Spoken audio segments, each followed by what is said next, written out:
Well, hello, everybody. I am so happy you're here.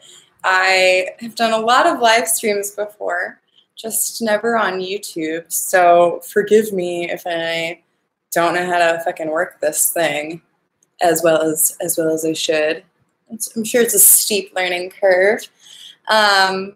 Yeah, so I don't really use YouTube. I started this account like a year ago, thinking that it was something I would stick with.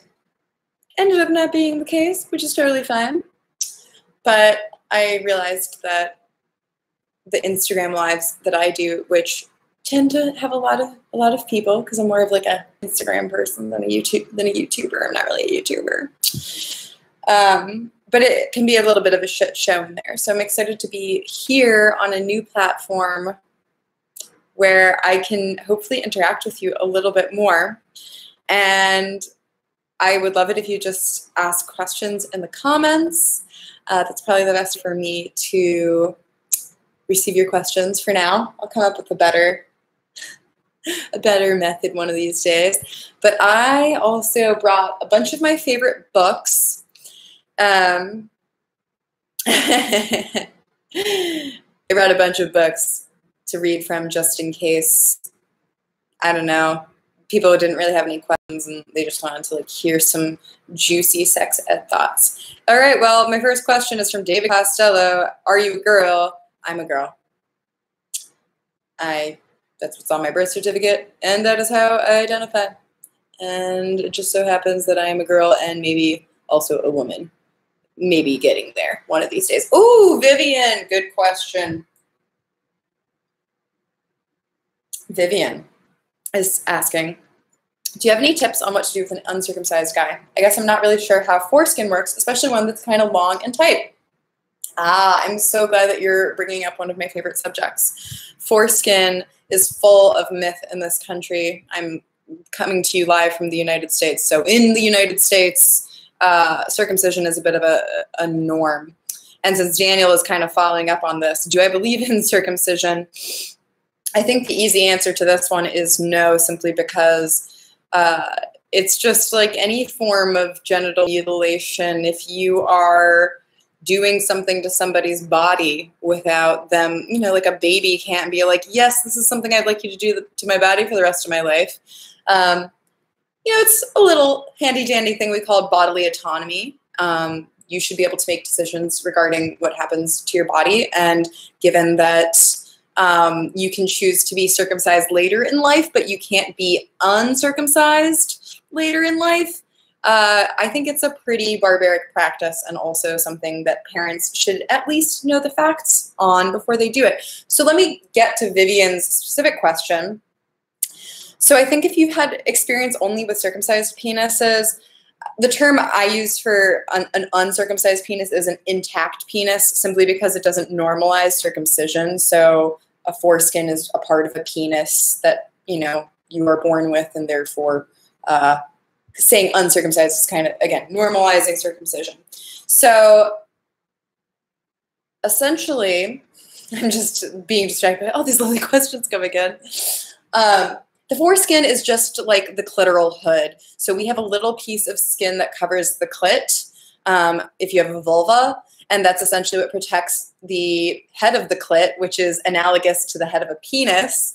It's what protects it from just kind of like bumping and grinding up on random crap all day, which, you know, is a bit desensitizing.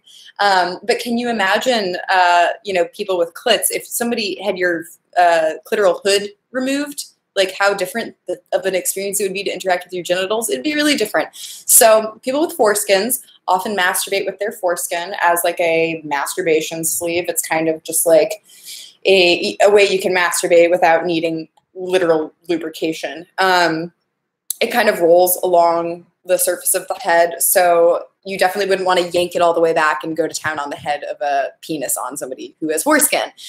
You'd want to, you know, you basically treat it the same. It's just kind of being more mindful that like it's covering a very sensitive glands.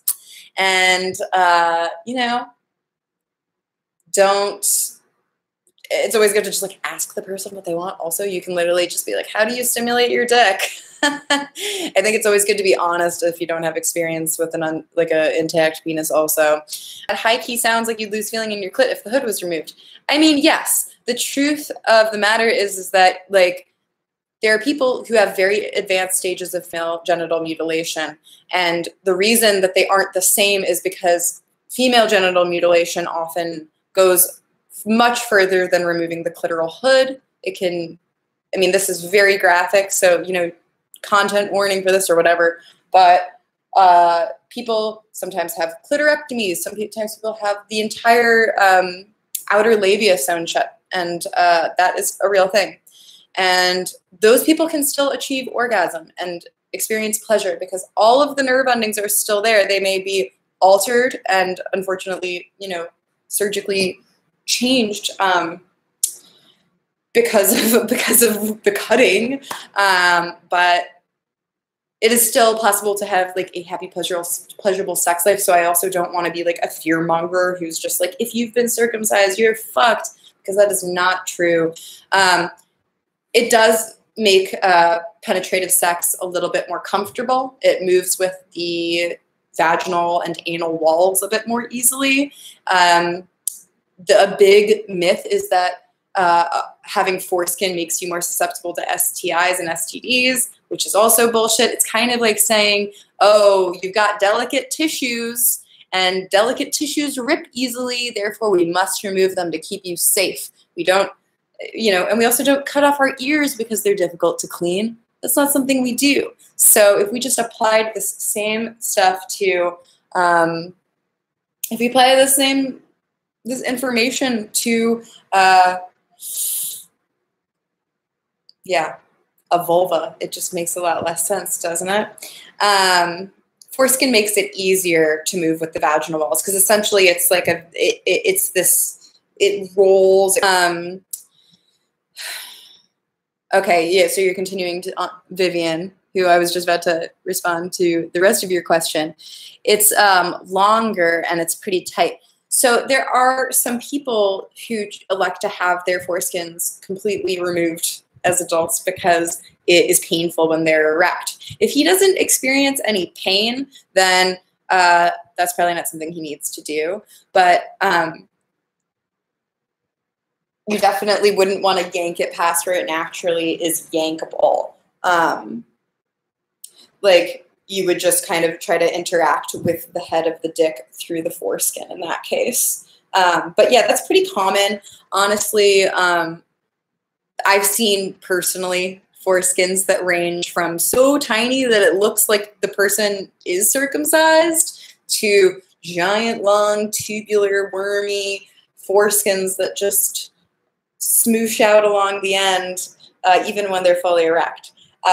It definitely does make cleaning a little bit more difficult when you have a longer foreskin because you have to like kind of just gently roll it back and clean along in there. But again, like, we don't cut off our ears because they're difficult to clean. Let's see. I just want to go back to some really great questions that were asked while I was talking about circumcision. I'm always down to talk about it more. You actually can buy silicone foreskin Adam 2705. I don't know if you were joking or not, but you can actually buy silicone foreskin, and people do this.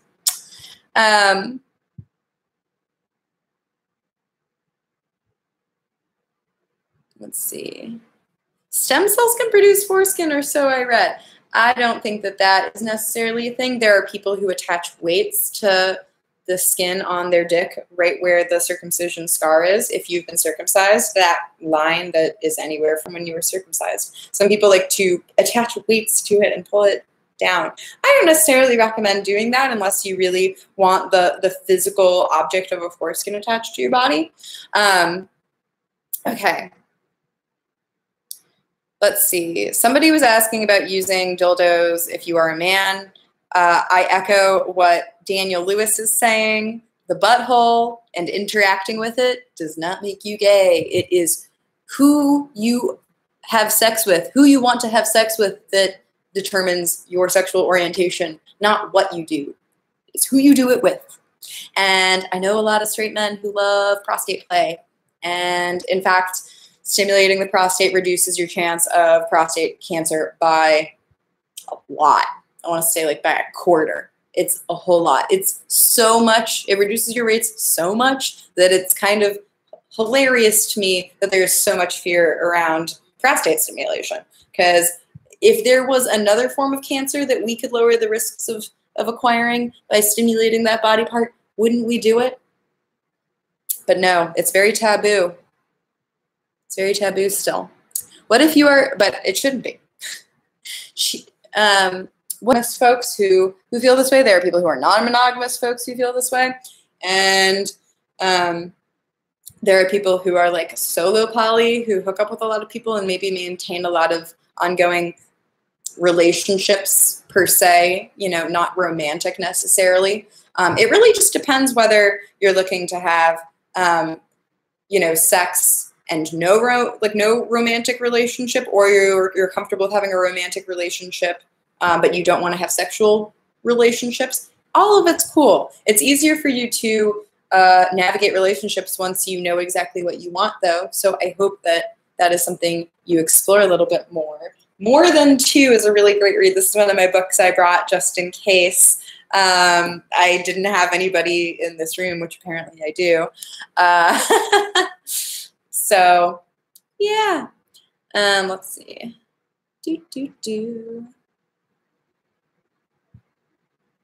Let me see. When's the next episode of Sex Stuff? There are 4 episodes that we have recorded, even more on the way. We kind of have like an ongoing plan of infinitely creating it. It's just a matter of when I have the time to go out to wherever we're shooting. But I've already shot 4 more episodes that have not been released, and there will be 4 more coming to you. I think they begin to be released in early mid-August, so look out for it then. And that is through Super Deluxe. If you do not know about Sex Stuff, it is a 10-minute, each one is 10 minutes. There's 6 episodes out right now. My favorite is the one on the latex vacuum bed. Okay. Bradley, good for you. I'm glad that you fucked with your parents for circumcising you. It's a really interesting conversation to just ask them why they chose to do it. And more often than not, they just say, well, the doctor recommended it, or, you know, I'm circumcised and my son also got circumcised. It's usually not a malicious intention, right? We just don't know any other way, do we? Would it be very, very bad to have any non-lubricated sex with an uncircumcised man? No, you should use lube. I mean, as long as you're using a good lube, you should use lube in literally every situation your little heart desires. There's no such thing as too much lube. I mean, I guess there is. If you dumped a whole bottle, it would kind of just be a mess, wouldn't it? But I think that using lubricant with a foreskin makes a lot of sense. Any kind of dick, use lube. Just make sure that you are using a water-based lube that is glycerin-free, because glycerins do not do well when they are inside of a vagina. A lot of people are sensitive to it. So you should buy lubes from specialty online sex toy stores like the one I own, SpectrumBoutique.com. Yeah, we've got a lot of lubes there, or silicone lube. Or if you really, really want to, I permit you to use coconut oil. You've just got to make sure you're not having sex with condoms or dental dams. And you got to make sure that you are a person who is comfortable. You know, you've established boundaries where you're like, I'm fine having non-protected sex. And also, you know, you've like maybe patch test coconut oil on your vag, because some people have a reaction, some people don't. Okay, so Adam keeps asking, what's a testicle? Testicle is one of the body parts that helps create the semen. So the sperm itself, so kind of like the testicles and the prostate in conjunction with each other create seminal fluids. But essentially it just, you know, testicles are the homologous body parts to the ovaries. So if you have testicles and when you were in the womb, they began as ovaries and then they descended into testicles. How cool is that? And they rise and fall based on your body temperature, because sperm has to stay at a very particular temperature. Yeah. Okay, let's see. Hi, Amara. Hi, I was just in Detroit for the Planned Parenthood conference. I was hoping to run into you. I know, I was out of town. I think that was when I was filming sex stuff, actually. I would have loved to have been there if I tabling at events, and I like attending events. They can be a lot to, they're high maintenance sometimes. So I don't table there just because it's generally a bit overwhelming, and I find that it doesn't, I'm better at just kind of like floating around. Anyway, I would love to be at the Planned Parenthood one someday in the future, to be honest.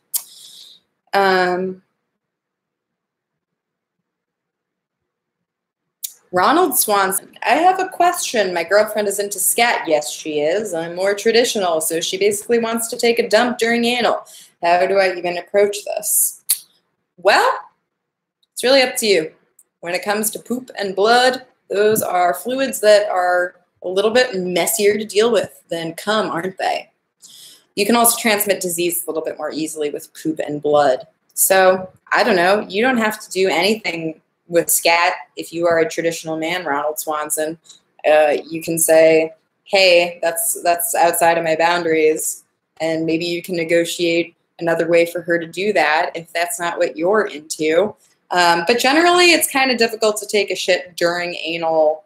I mean, poop is a bit inevitable during anal just because, like, that is where poop comes from. Your colon is right above your rectum. And an ATM machine not expecting to get cash.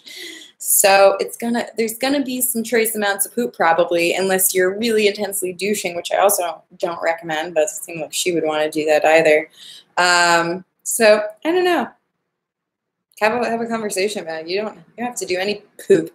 Put saran wrap on your chest. The possibilities are endless. Yes, Bradley. Let's see. God. Solo poly is a thing. I know some people who are solo poly. It's a lot of communication and a lot of schedule management, but hey, it's fun. Karamuru Baumgartner. I'm a visual artist and I love your art. What's your techniques and inspiration? Where can we see more art than your art book for sale? P.S. I'm doing a fan art of you. Awesome. Okay. I'm going to post a link to my art right here. Let me make sure I'm just making sure I give you the right link before I paste this. This is where more of my art is. I haven't made it in a long time. That's where originals and my book are for sale. I really just started doing it when I was an 18-year-old and bored and trying to make visual art. And I use an X-Acto knife. I use magazines that I buy at various shops that sell porn. And I cut them up into kind of stained glass looking things, and I just kind of do whatever looks visually pleasing to me. My inspirations, I don't know. What artists have I always been? I've always been a fan of Salvador Dali, even though the dude's a fascist, whatever. He makes beautiful art. Let's just focus on the art, right? That doesn't really have much to do with my collage art. I just really like him. Are there any websites or books you'd recommend for people wanting to learn about kink? The internet is scary. Yeah, I mean, honestly, there isn't one website that I think is really going to be a surefire win with kink, because any person who thinks they're an authority on kink, you know, I think that each person represents their own opinions, and sometimes people have a lot of good information, but then some not so good information. So FetLife is great. I really caution you from believing anything you read on FetLife, but you can definitely meet other kinky people there. SM 101 by Jay Wiseman is a bit of a dated book, but it is one people like. Ultimate Guide to BDSM by Tristan Taormino is also a great read. I sell both of those books at my store because they are kind of staples. I didn't bring any kink books up here with me otherwise I'd show you the cover. Let's see. Oh, let's see.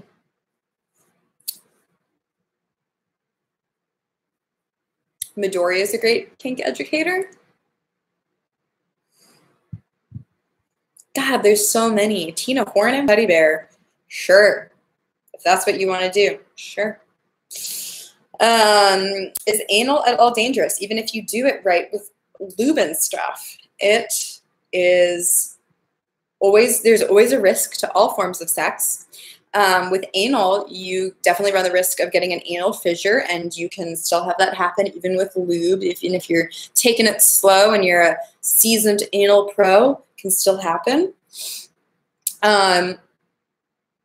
So it's really good to just like take it very slow with anal for that reason, because you're less likely to, you don't run the risk of tearing something as easily if you are moving slowly and using a shit ton of lube.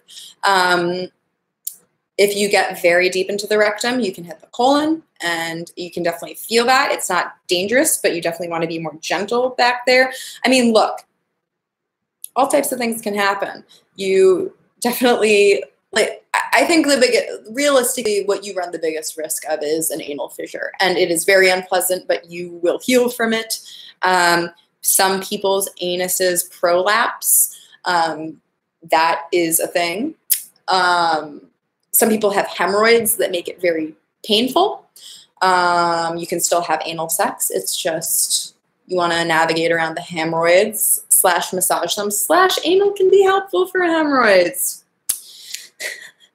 But yeah, as with all sex, it runs a risk. The anal lining is much more delicate than the vaginal lining. You can't fuck a ass like a pussy. You just can't. Solo poly sounds like grasping at straws for a name. I don't know. Just kind of sounds like that doesn't need a new name. That's just called dating. Maybe some people do call it dating, and some people call it solo poly. They can really call it whatever the fuck they want. Is sex gay? Not unless you're having gay sex, Adam. Let's see. First, is sex legal? Depends what state you're in, David. And is not even holding hands. Do you believe it is important to have vanilla sex before trying anything kinky? Nope. You don't ever have to have vanilla sex. You can just have kinky sex. I think that for some people, it's more of just a progression that they, you know, their life takes on that progression. But yeah, there's no reason you can't just be kinky and not do any vanilla sex. Let's see. You post a lot about your armpit hair and stuff, but what about pubic hair? What do you do with yours, and what are your thoughts on it in general? I started waxing my pubes when I was 14. I've been dealing with pubes for a long time. Not as long as some people. I go through phases with it. I used to get everything waxed. I stopped wanting to do that because it's expensive, and I think that having a completely bald pussy was just not the look for me. My own attitudes towards body hair have changed a lot over time. I find pubes to be more aesthetically pleasing to me than not pubes. Also, pubes protect the body against bacteria and just the environment in general. So they're definitely there for a reason. Those are my thoughts. How can I incorporate my pink sparkly aesthetic into my sex life? Most BDSM is really dark and vampy. Well, Rosé Lemonade, we actually started selling millennial pink restraints on my website, spectrumboutique.com. Yes, I am definitely plugging it because it's relevant. But I mean, I curate all the products there very closely, and I have been really into carrying less stereotypical BDSM gear. So I carry pink leather. I also carry pink non-leather restraints. They're sparkly pink. Etsy is great for that. Is there a safe way to avoid pregnancy without birth control or other physical contraceptives? Oh, wow, great question, because there really are so many crappy options and not really that many awesome options. Some people choose to use the rhythm method. There is also, of course, condoms, but I'm assuming that's what you mean by physical contraceptives. The rhythm method slash fertility awareness method is essentially involves taking the temperature of your vagina every day, checking cervical fluid, checking cervical position. However, you can still be doing that and still get pregnant, just like with any form of birth control. I really don't recommend fertility awareness. You would have to like dedicate yourself to being an expert on it. Maybe I'm exaggerating.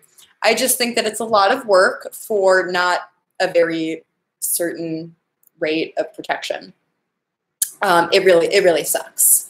I share your frustration in the lack of options. I personally am on the pill because that works better for my body, but it doesn't work better for other people's bodies. Some people prefer IUDs. Some people prefer NuvaRing. Some people prefer condoms.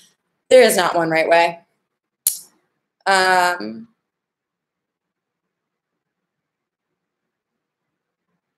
What about CNC, consent non-consensual / rape play? How to separate the kink from real assault?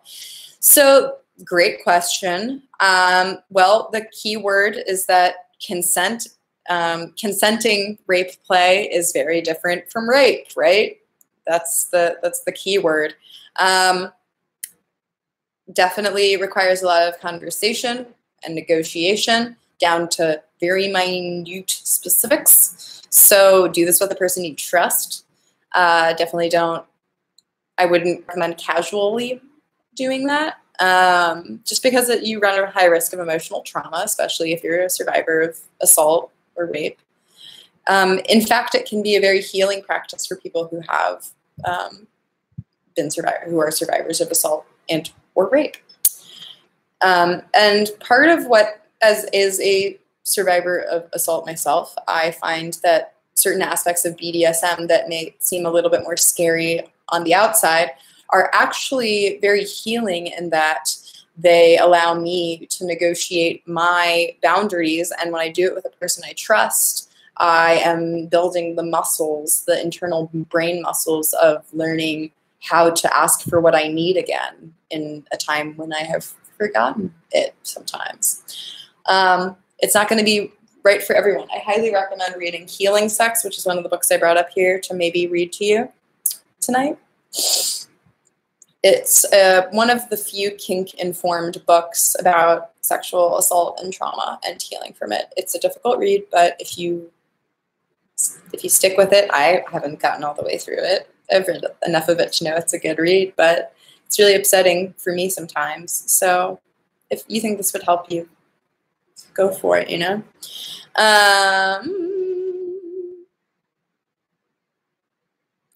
Is there any conscious porn, like indie porn? Porn culture is very violent to females and gay bottoms. Are there any alternatives? Absolutely. There are so many alternatives. Erica Lust, Trouble Films, the Crash Pad series. If you go on many vids, there's a lot of performers who have their own content for sale. And generally, when you are buying direct from a performer, you know that it is stuff they did on their own terms, very consensually, because they are the person directing and producing it and releasing it to the world. So I highly recommend buying content directly from performers. Not only are you subverting the, often crappy middleman, right? But you are probably getting a higher quality of porn in general.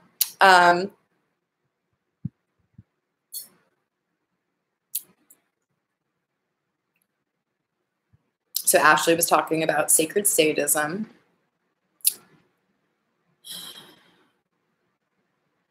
Let's see. I lost where I was in the questions. Let's see.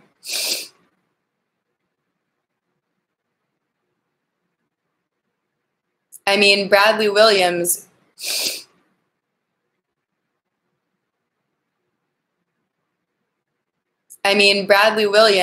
You're talking thoughts on that. Kind of sounds like a Serbian film. Anybody seen that movie? That's a fucked up movie. I mean, look, this is a legitimate question. So you're talking about a situation where a couple, I get a question like this. Okay, let me zoom out. I think that, again, anything where there's trickery or like potential damage to a person's emotional well-being you're in fucked up territory. Like you're in like, you need to negotiate this stuff for sure. You know, just lead somebody into believing they're doing something they're not. I think there are some times where I've heard people make the argument that if nobody is getting hurt, then it's okay. But I disagree with that. I think that it's really deceptive and probably a larger issue at play if you are feeling like your sexual needs require you to force a third party into doing something, or not forcing them. It's just like not being transparent. I encourage transparency in all sex acts, and that sounds like kind of a, like, even if everybody's like agreeing to what they're doing, it's really deceptive. And I'm not going to spend any more time on that because it's just kind of, I would actually be curious to see where you're like hearing about this from, because I wonder whether it's kind of more of an internet sensation type of thing or a thing that people actually do. Stupidity is a disease. Get well soon says, hey, I need your help. Ask away. La, la, la. Thoughts on edible lube? Well, all lube is really edible. Truth of the matter. You would want to use a lube that doesn't have any real sugars in it. So like something sweetened with aspartame. This liquid lube, flavored lubes are sugar-free. So those are great. If you like the taste of flavored lube or edible lube, I mean, it's all edible. If you like the taste of flavored lube, like go for it. But I also think that like bodies taste awesome on their own naturally. So I think that there's something special about the taste of a body on its own.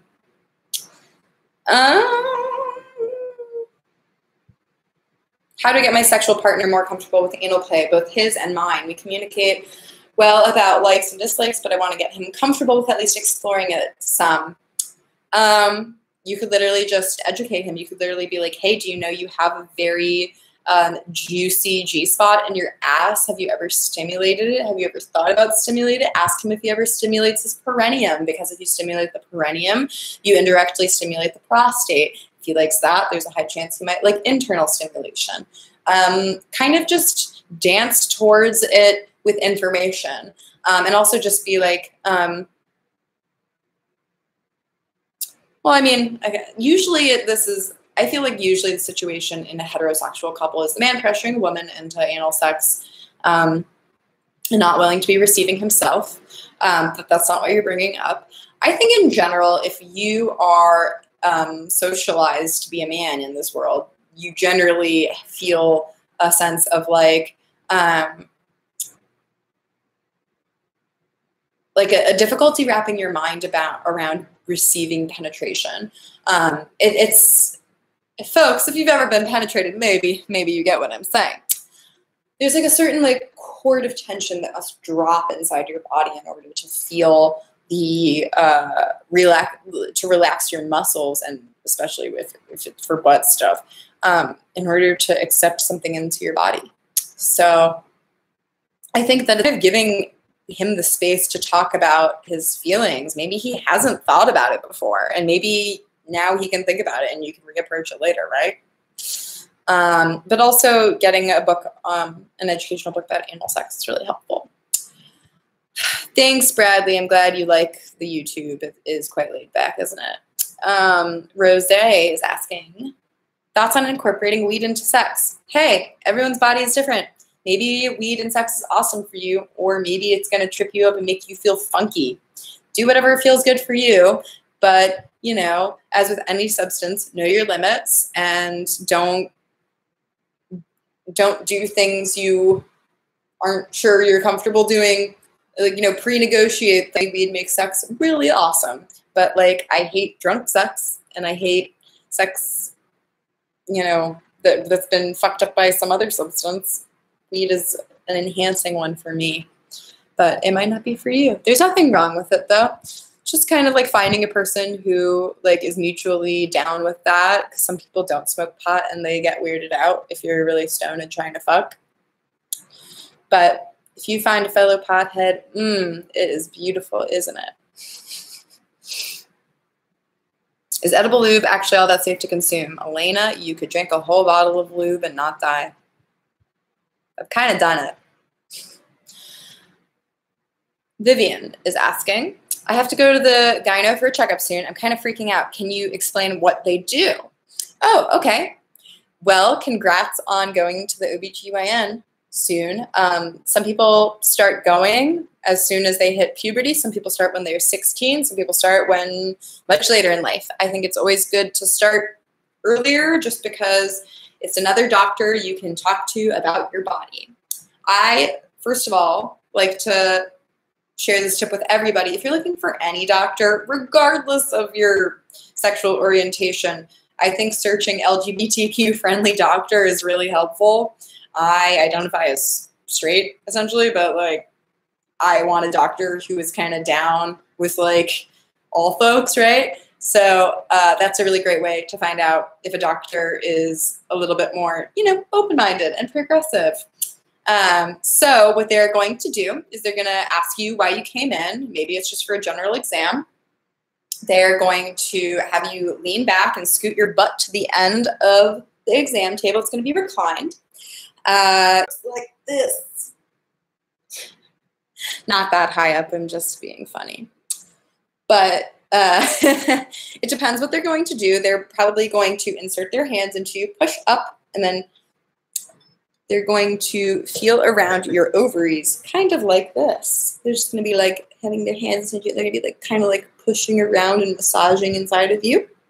Just feel for any cysts.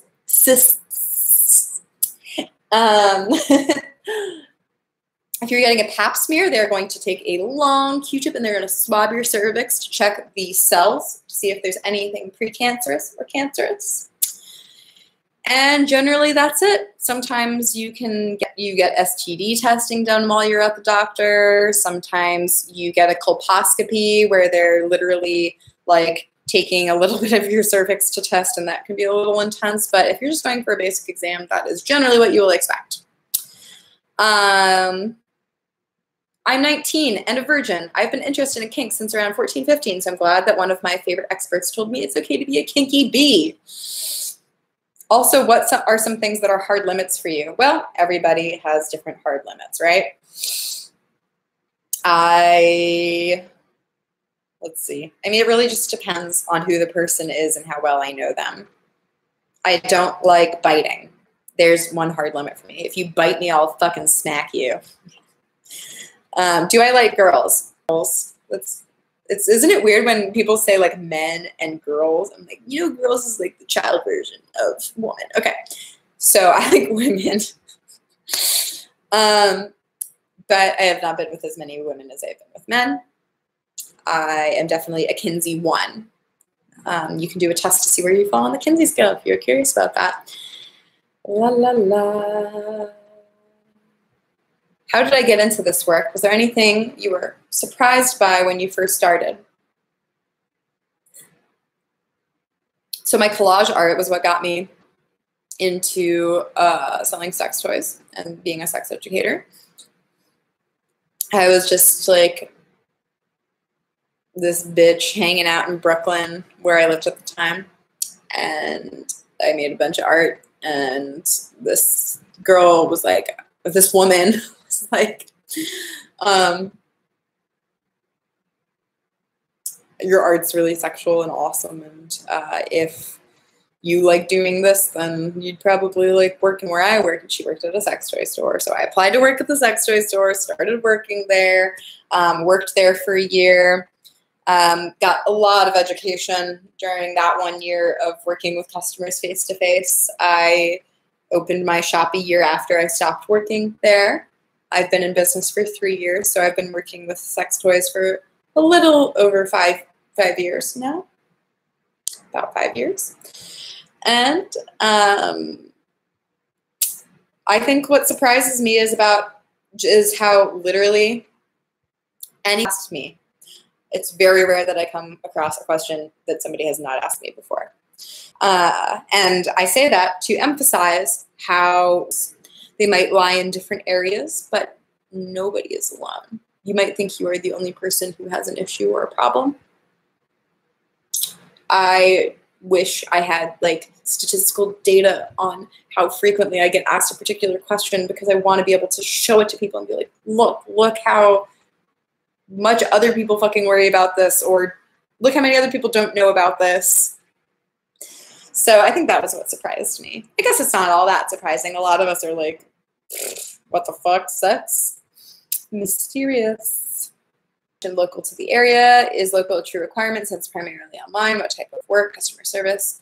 Yes, we are hiring only locally because I have a warehouse. I do not drop ship. All the sex toys they live in Detroit and they ship out to you. So I have a warehouse of folks, really awesome folks, who keep me in line as the boss lady, but also they package stuff, they ship stuff, they do customer service. And I think that customer service must be local simply because so much of the questions pertain to things that happen in the warehouse, like people asking like, oh, like when did this ship? What, like how much of this do you? I like to keep, I also just want to hire local because we're based in Detroit, and I like giving jobs to folks in Detroit because people in Detroit need jobs. So for right now, we are only hiring in Detroit, but one day I'm sure I will have a store in a city near you and I'll be hiring. I appreciate your interest, though. It means a lot that you just are here and caring to ask.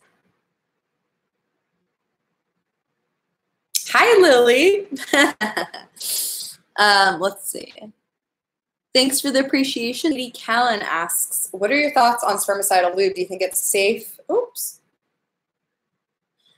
Do you think it's safe for the vagina, or could it possibly mess up the pH? Depends on the lube, but I'd say in general, spermicidal lube is not as effective. It's kind of like an additional add-on to other forms of birth control. I would never recommend it as like the sole primary format of birth control. I recommend using a water-based lube. They're just a little bit more hypoallergenic. Again, depends on any lube can fuck up your pH, though, is the truth.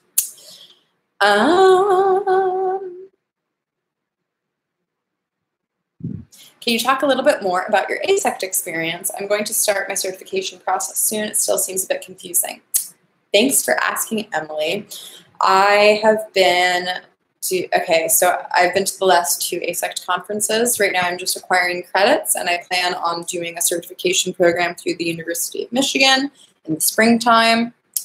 I already have a bachelor's of science in psychology, but I want to be, I think it's great to have certifications because you'll get paid more when you get hired to do speaking engagements or whatever. But I definitely don't think it's necessary. Some people prefer to take the sex coach training route, for instance, and that works well if you want to be like a sex coach, for instance. ASECT, oh God, is so cool to you. It can be easy to get lost in it. It can be really helpful to like go to the ASECT forums and see if anybody in your area is a supervisor, and then request supervision, because then somebody can kind of walk you through the accreditation process. But I will say that I went to the ASECT conference having no knowledge of this and just like attended the sessions to learn more. And I'm still kind of learning how it works, but I think you should totally do it if you want to, because higher education is awesome if you have the meetings.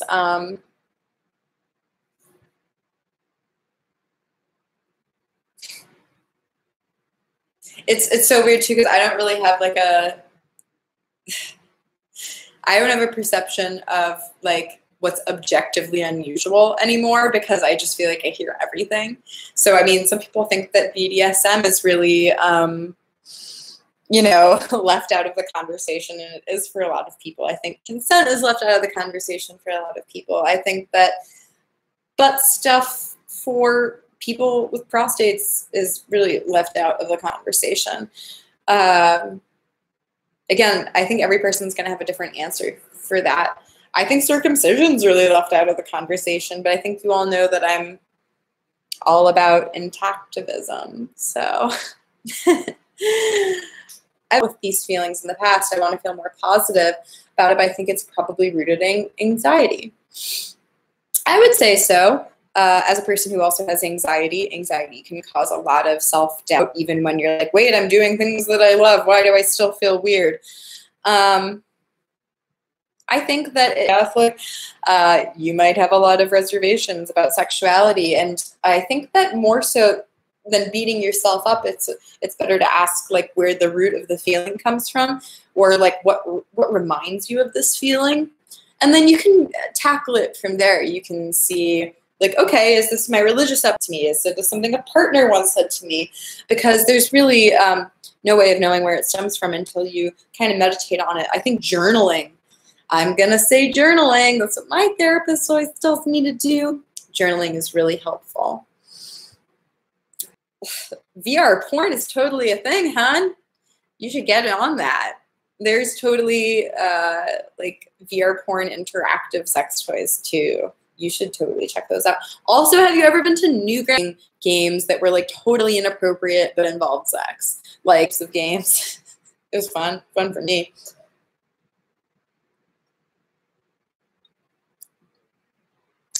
How do you communicate with an assault victim? I'm afraid I'll trigger her or something. Well, I'm glad that you're concerned about her feelings. Read this book. Read Healing Sex. Or give this to her to read to help her to help her assert her needs. Healing Sex. Stacey Haynes is the author. But the truth of the matter is that there's no one right way. Every person is going to need something different.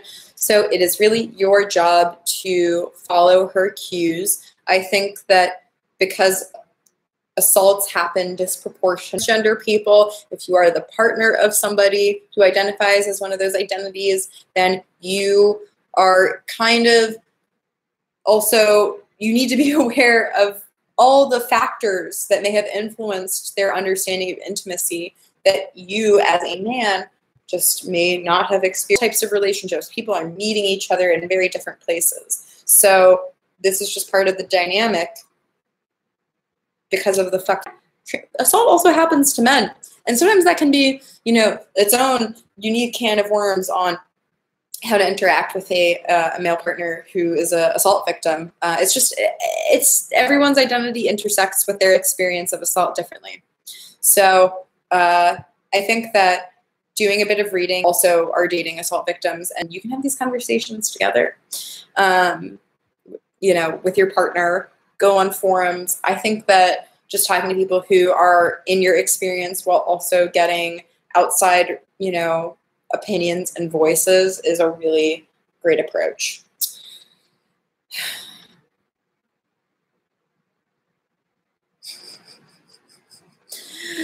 I'm not going in order, but I'm 14 years old and have 24 centimeter penis. Is it normal? I'm from Russia. Buddy, if you're asking me that, I think you know the answer, and I'm not giving your penis any attention.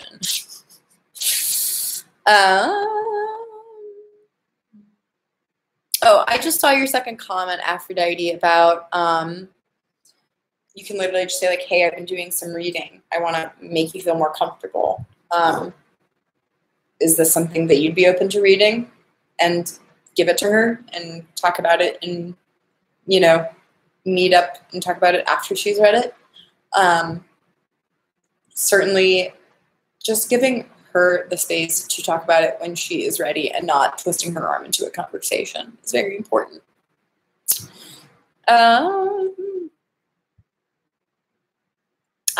At a conference, how cool. The question is, when it comes to sharing info and facilitating a conversation, how can we make POC women it? Yes, very important questions. And I'm also not going to pretend to know any more than another person on this, because I think every person and every educator would have a different approach to this. For me, that means, okay, so for instance, if I'm hiring and I want to, well, let me read this question. Okay, so yeah, I misread your question. You're asking about empowering people of color and women of color and other marginalized voices rather than people who want to become educators. Okay. I think that if you are part of an organization, you don't just want to hire diverse staff, you want to make sure your leadership is diverse. So if you are an outreach program, don't all have white people at the top. Hire somebody who isn't white to be like an organizer of your organization, foundation.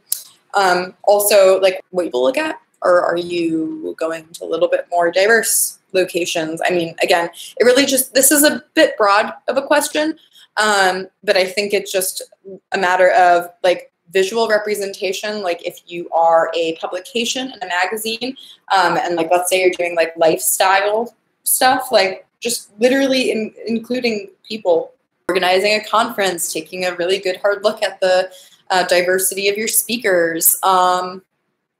If you're writing a book and you're interviewing people for your book, not just interviewing white people, things like that. I mean, these are all learned skills, and those are some really great ideas. It's very important to not tokenize, which is essentially like, look at me, somebody who isn't white, and I deserve a pat on the back, because that's tokenization. And it doesn't really do anything. It just makes you look good and makes you feel good.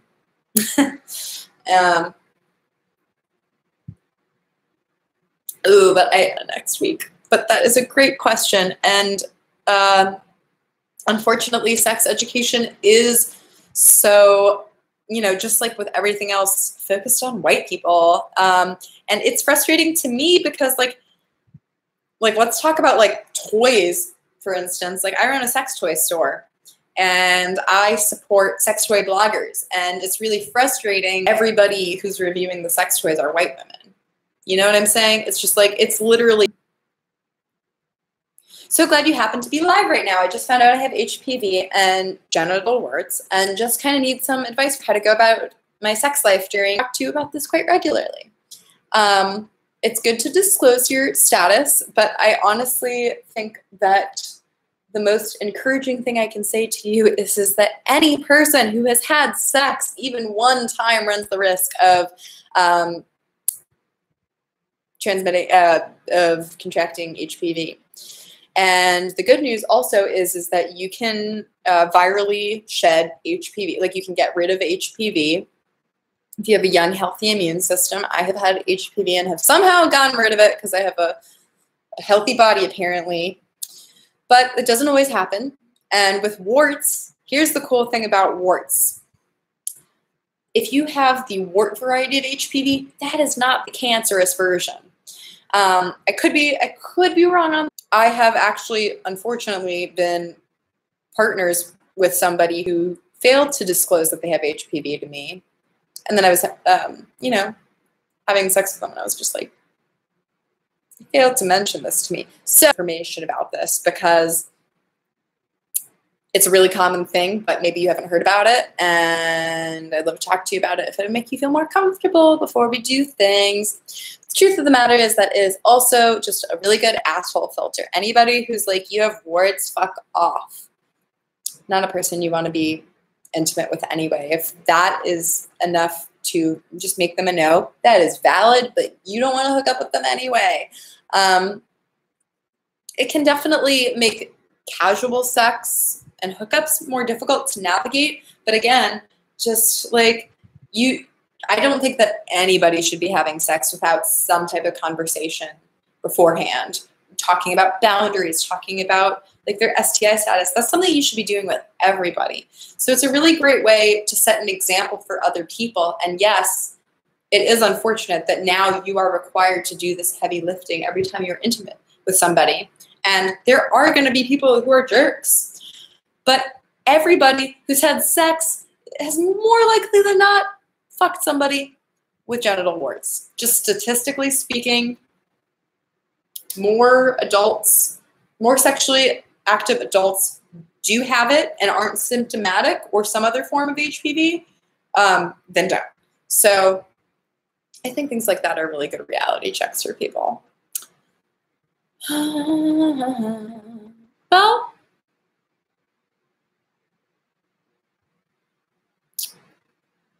I want to end this by addressing your question, Bradley. You were, unfortunately, I'm so sorry to hear that you had a situation where you were taken advantage of. I mean, you're asking me if it is definable as rape because I'm gathering that you are a man and it was a woman.